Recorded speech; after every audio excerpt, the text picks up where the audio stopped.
Thank you. Good evening. Thank you all for coming out this evening. Much appreciated. And thank you to Harris for putting on this event and asking us to speak at it. So yes, I've been given the dubious honor of speaking first tonight. So my challenge is to set the scene of what's happening in the construction industry and particularly in sustainability in the construction industry. So the way I thought I'd approach it was explain a little bit about what we do, how we do it, and what we're seeing as architects across the broad spectrum of projects that involve sustainability. Right, so where are we heading? So what we're finding is that people that are asking us about sustainability are asking about net zero carbon. That's the driving influence of it. And that applies to both new builds and existing infrastructure. So we get an awful lot of queries about, I've got an existing building, I've got this target, how do we go about meeting it? So what's driving the change? Well, it's very simple, really. People are very concerned about their energy bills. So it's a case of nobody says to me on the phone, how can I reduce my carbon? Everyone says to me, how can I reduce my energy bill, please? And that doesn't matter whether it's a new build or an existing building. That's what's driving the agenda, particularly in England. Slightly different in Wales, where we're also involved, because a lot of their funding is based on you must achieve net zero carbon. If it's funding kind of framed, as in you won't get your money if you don't hit this target, then sometimes the carbon question comes up. But what we do is we use this little measuring tool. So the UK's Green Building Council have kindly provided, and I don't expect you to read that, but the idea is that you find out basically what carbon is involved in your building, what are we doing in terms of operational energy, what are we doing in terms of embodied energy, and what are we doing to mitigate anything that's left over. So it's a very simple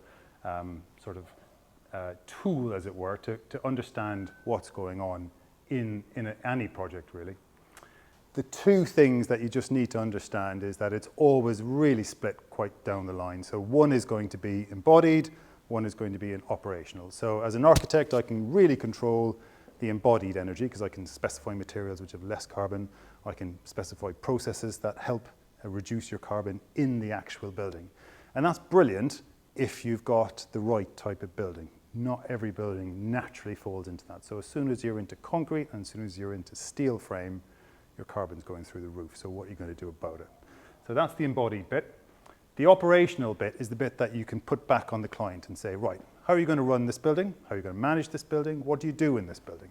So there's lots of ways of clients getting a much better understanding of how wasteful their organization can be. So if you're in an existing building and you've got multiple floors and somebody likes to book an office on the 4th floor and they're in every day, but they're the only person on the 4th floor, we've met loads of organizations that will heat and light that 4th floor just for that one person to sit at their preferred desk. So we've come across that time and time again. They come in, they charge their phone, they switch on more than one device, they use a meeting room, they leave the projectors, all those kind of things suddenly add up to a much bigger picture. So understanding what and how that building is used is very much a client-based task. But what you need to do is ask the right questions so they can give you the right information so then you can start beginning to reduce their operational carbon footprint. Right, so that's kind of what we do. That's what we do all day, every day.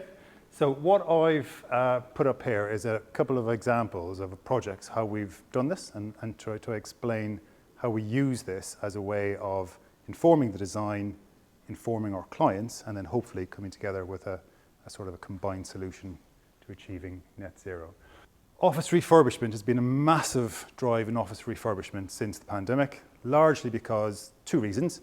You either don't need the big office that you used to have once upon a time, or you're finding that lots more people are coming back to your office and you need to refurb it or refresh it in some way, shape or form. So that's quite an interesting sector of work where the targets for office refurbishment have been clearly defined and set out in terms of what you can do to achieve net zero. So this is the kind of the scale of what we're working towards, and thankfully it's a stepped approach. So the idea is that as you develop your schemes, you can ideally be heading for the Paris Agreement. We're all going to be at net zero. That's brilliant. But the truth is, we're probably here in the middle, and we're trying to work our way towards it. Now, informed clients will say, what do I need to do to get to the ultimate goal? But most will say, what do I have to do right now? And the reason they say that is because it costs a lot of money to go from a standard building to a net zero carbon building. And again, it's exactly in the same two phrases. It's the whole building energy, base energy, and what the client uses. So it's about what does the building involve? So if you've got an existing building, of course, you can't do a lot about it. But in terms of, if there's a concrete frame, it's an existing concrete frame. So now you're looking into how do I change the ventilation system? How do I change the heating system? How do I improve the natural performance of that building? The other big influence, again, is tenant energy. So, you might be in there with a laptop, somebody might be making, next door might be running machinery. So again, what the process of that tenant is critical to how that works. So this is one of the office buildings that we've looked at. It shall remain anonymous, but it is a very large, complex building. What is interesting about this project is they did come and ask us and say, we need to hit net zero carbon in this building. How do we do it? And I went, wow, okay. Well, the first problem you've got is that you can't tell if this is a north elevation or a south elevation or an east elevation or a west elevation, because it was built in the 80s when energy was cheap and it just didn't matter. It just didn't matter. So now we've got people being cooked on one side of the building and people being frozen on the other side of the building.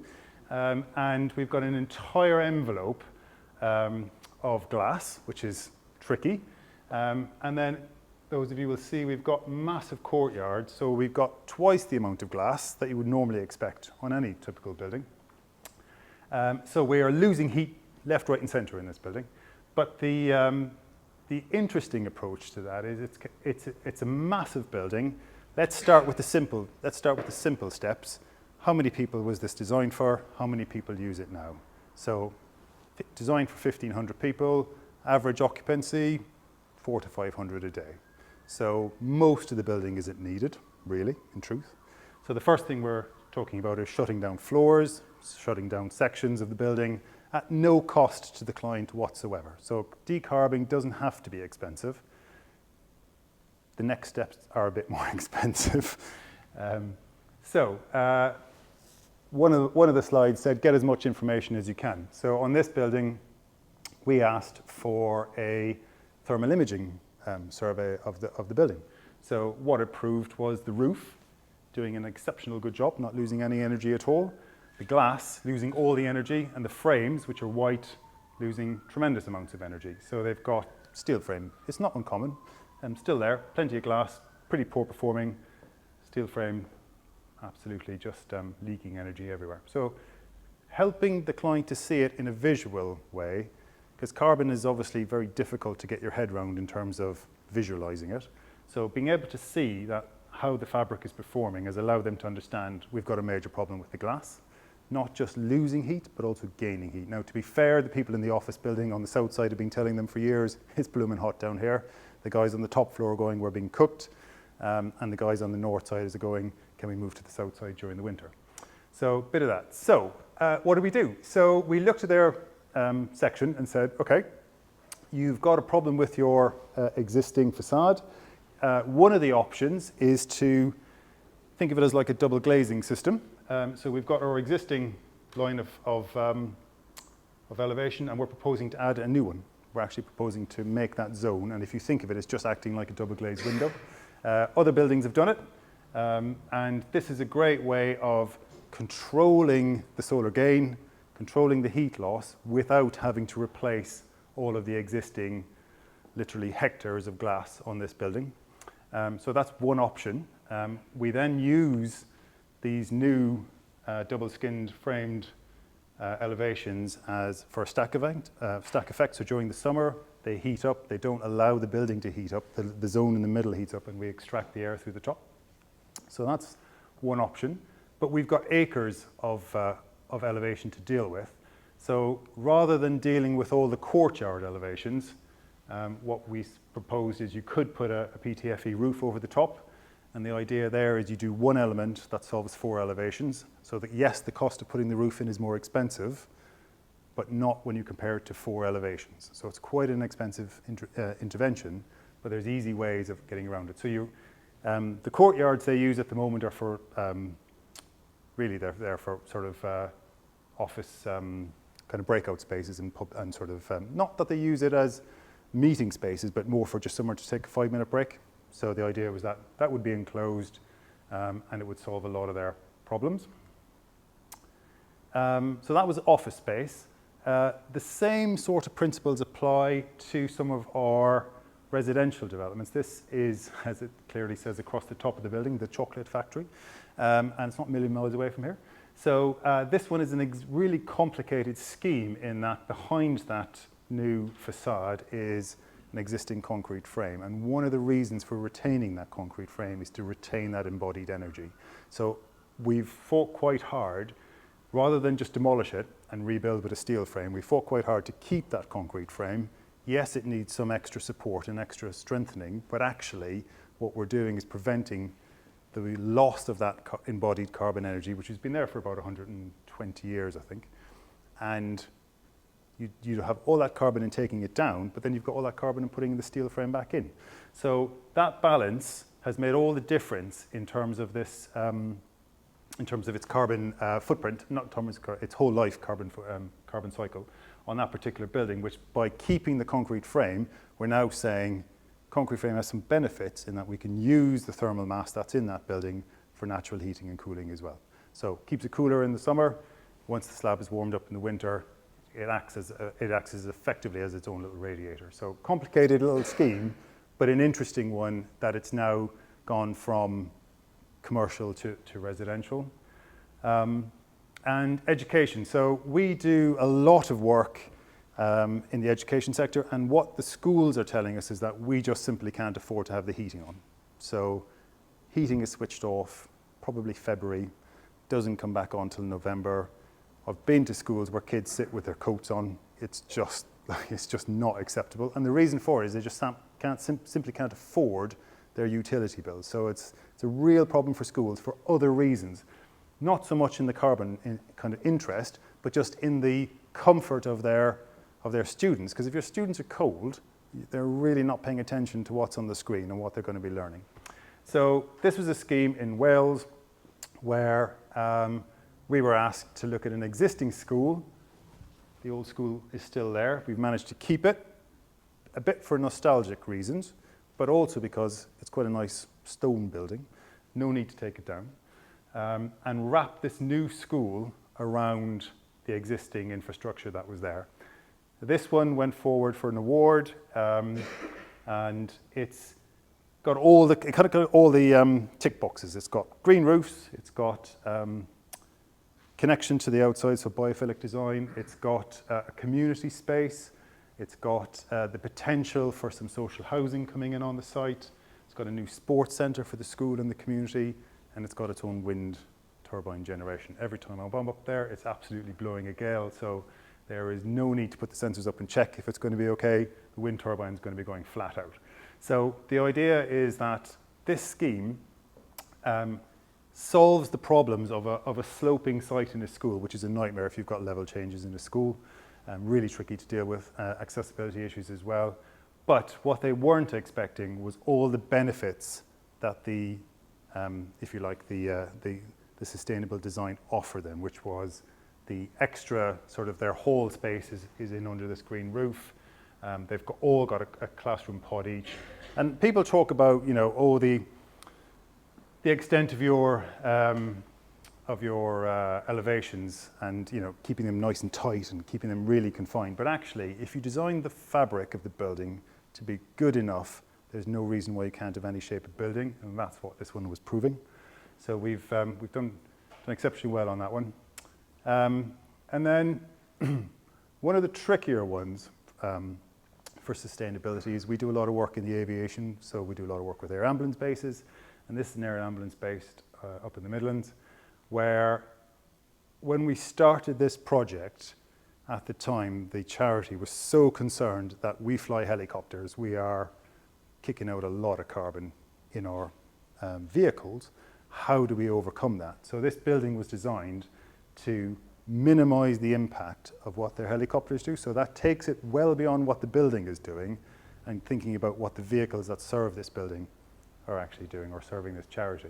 So this building is a concrete frame, and you would think that would be a no-no, but putting a concrete frame in allows us to cool that sloping roof at night. There's no air conditioning in any of this building. Well, that's not quite true. The pilots have some air conditioning because they wear very heavy flight suits, and during the summer they need to be cool. But the main office space and the main visitor space, none of that has air conditioning. It's all naturally ventilated, it's all naturally cooled, and during the peak summer, they purge at night. So they just open up top and low vents, cool the slab down, and when you walk in there, it's kind of like walking into an old church in the summer. You feel that sense of kind of that cool air when you step in. And then that slab absorbs that. It's an exposed concrete slab, if this was concrete. Exposed concrete slab, which absorbs some of that heat overnight, and then by the end of the day, we discharge it again for the following day. So they come into a nice cool building every day. So interestingly, when we started this building, there wasn't a thing called sustainable aviation fuel, but now there is. So through a whole chain of connections, really, I'm not sure entirely how it happened, but we were made aware of a project where they needed to establish how they might generate sustainable aviation fuel in the UK. And this is a Welsh-based project. And the government have decided that aviation industry needs to tackle their carbon footprint. And how are you going to do that? Well, it's about the type of fuel that you put into your jet engine. So what you need to do is capture carbon from the air and recycle it through the aviation fuel industry. And that's what this is about to do. So what we've got, it's a bit like your leaded petrol going to unleaded, and then it becomes E5, E10. It kind of just degrades the amount of carbon that's in each fuel type. So this is what they call SAF, Sustainable Aviation Fuel. It's a massive industrial project that we're currently working on. And what it will do is, all the airlines have signed up to it. They're really keen to get their carbon footprint down so they can say, we can fly a jet on sustainable fuel. The clever bit in this is that they use bioengineering and chemical engineering, and I don't understand either of them, but I do understand the spaces they need. So the bioengineering takes the carbon, captures the carbon, enzymes turn it into ethanol, and once you get to ethanol, apparently it's very simple and straightforward chemically to go from ethanol to jet fuel. So there's two processes happening, an environment, sort of a bio one and a chemical one.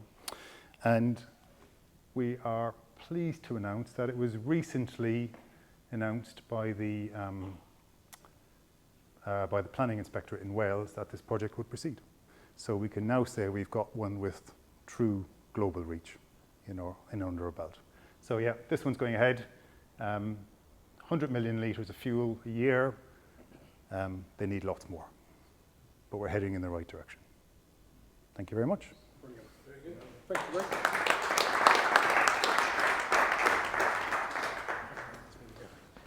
Is there any questions for Ray? Yeah, just this school, just out of interest, is that wind turbine power everything, 24/7? So it more than met what the school needed to do. So the idea, the tricky bit is you become a fuel company, you become a producer of energy, and you actually get taxed if you produce too much energy. So ironically, the big wind turbine, which is a megawatt, was way too much, so it's had to be scaled down. Because they would have been paying for their energy rather than selling their energy. Yeah, crazy, but yeah.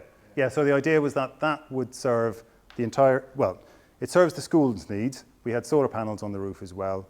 But it's a massive sort of green roof, so it doesn't lose a lot of energy. But the idea was that that would be fed into the community. So the thinking was that if you get your residents to buy up to the fact that you've got a wind turbine on the edge of your village, everyone will say yes if they all get 20 quid off their fuel bill every year. It's not, not difficult. Ray, that first building that you showed, the 1980s prison cruciform building. Yep. Did you consider actually knocking it down because it had no architectural merit whatsoever. There was obviously the embodied carbon, Yeah. but actually to build something that was better form factor, Yeah. wall to window ratios. So the value of that building is still many tens of millions of pounds. So to take it down and build something in its place didn't make development sense, because it's better for them to actually sell that building and move and let somebody else fill it. That needs 1,500 people.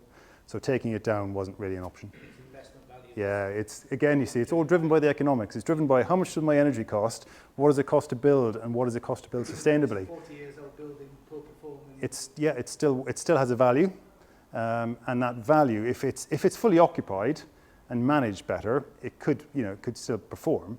But the tricky bit is, as with all these things, is there is an objective to improve them, but unless there's the finance to improve them, sustainability falls off the agenda immediately. So you've got to have both hand in hand to make it work. The value of the building's too great to demolish it. Yeah, it was considered, but it was just like, whoa, this is a lot. And it costs a lot to take it down. Yeah, so, regardless of the sustainability side of things. On the office, you're talking about that extra skin. Yep. What were you thinking in terms of construction?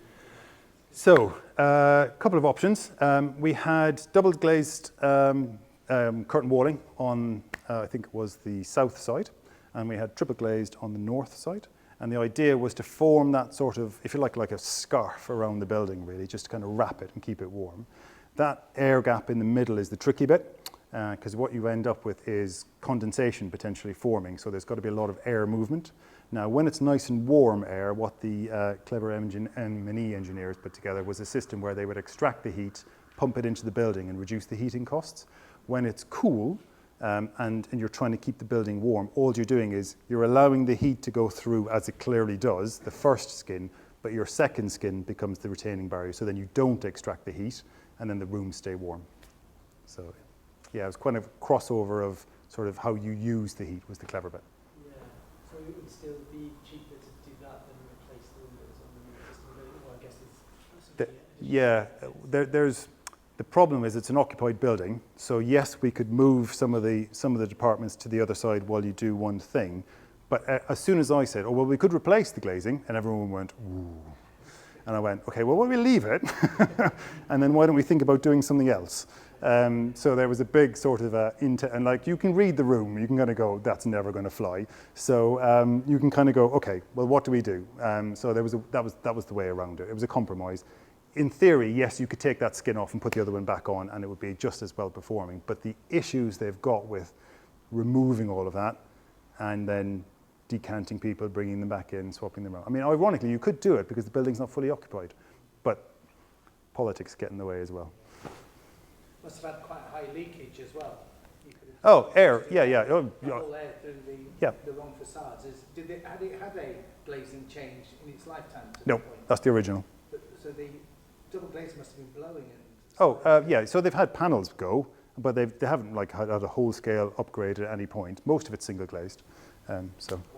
Yeah, steel frame single glazed, couldn't get much worse. But at the time that was fine. That wasn't a problem. So we did look at one of the other options was looking at elevational options, where the north side has only got 10% of openings, the south side has got 25%, and the east and west have got like 60 and 70 or whatever. So you're controlling when the sun moves around, you're controlling how it gets in. So that was another consideration. So you could overclad, not necessarily overglaze the building. That was one of the options. We've been through a lot of options on this one. Did they consider the roof option? The roof option, as in the roof is the best bit on this building. Yeah, absolutely. Yeah. So again, all of these options come with a price tag, and the price tag is the one that kind of goes, well, we could do this.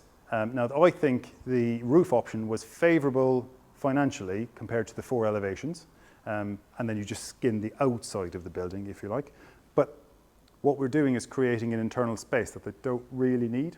So there was also a case of, well, if you do that, we clearly don't need more floor space because we're not filling what we've got.